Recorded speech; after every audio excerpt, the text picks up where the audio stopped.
गेल्या काही दिवसांपासून अंबाडा गावासह इतर परिसरात जोरदार पाऊस होत असल्याने त्रिवेणी तलावही पूर्णपणे भरल्यामुळे सांडपाण्यावरून पाणी वाहू लागले आहे। गतवर्षी झालेल्या पावसामुळे तलावामध्ये बराचसा पाण्याचा साठा होता। परिसरात झालेल्या दमदार पावसामुळे सातत्याने त्रिवेणी तलावाच्या पाण्यात वाढ होत होती। गेल्या आठवड्यापासून तलावाच्या सांडव्यावरून पाणी बाहेर पडण्यास सुरुवात झाली।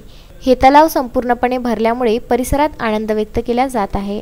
अंदाजे 30 फूट उंच समतेच्या त्रिवेणी तलावात संपूर्ण परिसरात पाणीच पाणी दिसत आहे। या तलावात मध्य प्रदेशातील 3 ते 4 नद्यांचे पाणी येत आहे।